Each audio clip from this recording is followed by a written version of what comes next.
from a new player to the gaming laptop space, Medion's ERAZER BEAST X40 is more than just another gaming laptop. There's actually a lot more going on inside to make this a really interesting notebook. Now, before we get to that though, let's take a look at the aesthetics. Kicking things off with the keyboard, it's a mechanical keyboard with Cherry MX switches, which give you a really audible click similar to a Cherry MX Blue switch. This keyboard won't be to everyone's taste though, and that's due to the loud clack of the keys when it comes to typing, but it's not a problem for gaming, and that's ultimately what this laptop is for. The huge trackpad is actually a treat to use for day-to-day browsing or work, as it's perfectly smooth with a nice distinct click and some interesting looking LEDs at the top corners. If you press the one on the top left, this will disable the trackpad entirely, and tapping the top right will disable just the right half of the trackpad. It's got a 17-inch 2560 by 1600 16 by 10 display, running at an impressive 240 Hz with G-Sync to keep everything looking smooth. This screen really is nice to game on, and it's an ideal resolution for a screen of this size. The only thing that we'd like to see in a potential refresh of this is the inclusion of an OLED option, which would really be the icing on the cake for us. On to connectivity, on the left you've got a Kensington lock, a USB 3.2 Gen 2 Type A port, and headphone and microphone jacks. Then on the right you've got an SD card reader, which is always nice to see, and two USB 3.2 Gen 1 ports. Then finally on the back you've got a single Thunderbolt 4 port, HDMI, Ethernet, DC charging inputs, and these, which maybe won't look all that familiar, and that's because they're the connectors for this, the external water cooler, which is designed for the Beast X40, but a bit more on that later. So on to the full specs now of this laptop, and this particular model has an Intel Core i9-13900HX CPU, packing in 16 efficiency cores and 8 performance cores that'll boost up to 5.4 GHz, a whopping 64 GB of DDR5 5600 memory, which is upgradable if you find yourself needing any more down the line, and a full fat 175 watt NVIDIA GeForce RTX 4090 with 16 GB of RAM and 25 watt dynamic boost to get even more power out of it. The battery is 99.8 watt hour, which is pretty standard nowadays, although given the spec of this machine, don't expect to have all that long away from the wall, especially if you're running a game. Our testing showed full to flat charge in just under an hour and a half running a AAA title, but this is to be expected of a laptop with this much power. For storage, you get 2 TB of PCIe 4 NVMe SSD, which is also user upgradable.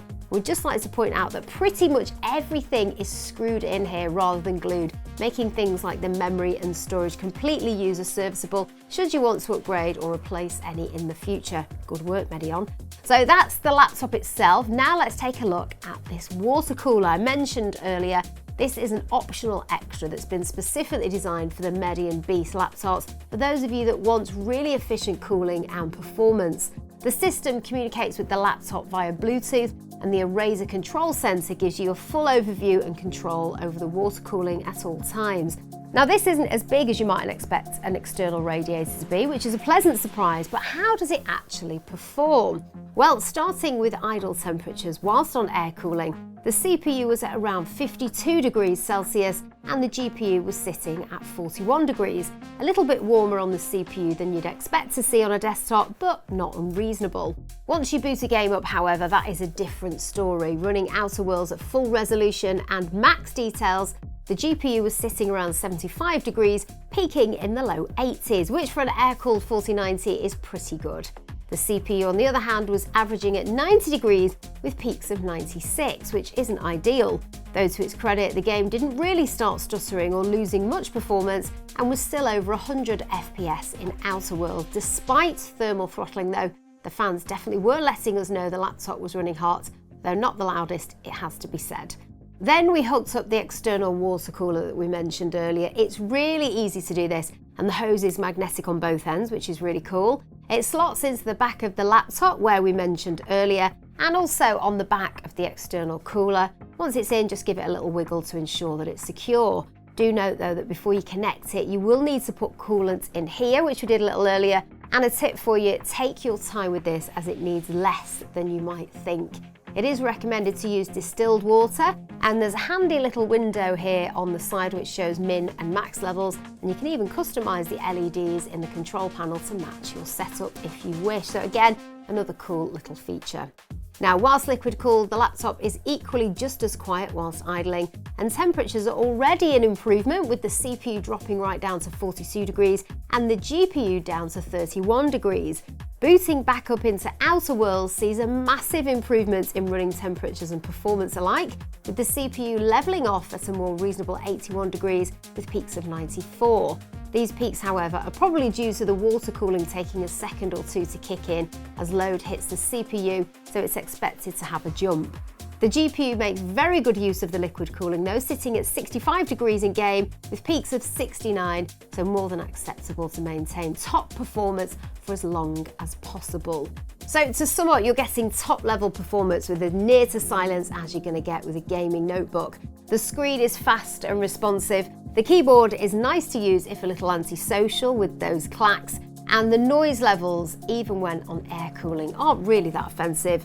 It is a shame though to see that the liquid cooler isn't bundled in with the laptop, given how much of a difference it makes, but it is nice to see that it isn't really that expensive to add on later, factoring in the price of this powerhouse laptop to start with.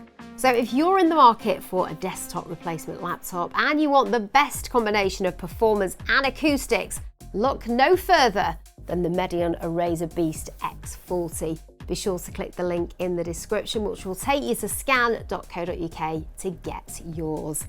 Well, what do you think? Genuinely good idea or not? We think it is, but let us know your thoughts in the comments below. And whilst you're at it, make sure that you're subscribed so you don't miss out on our future videos.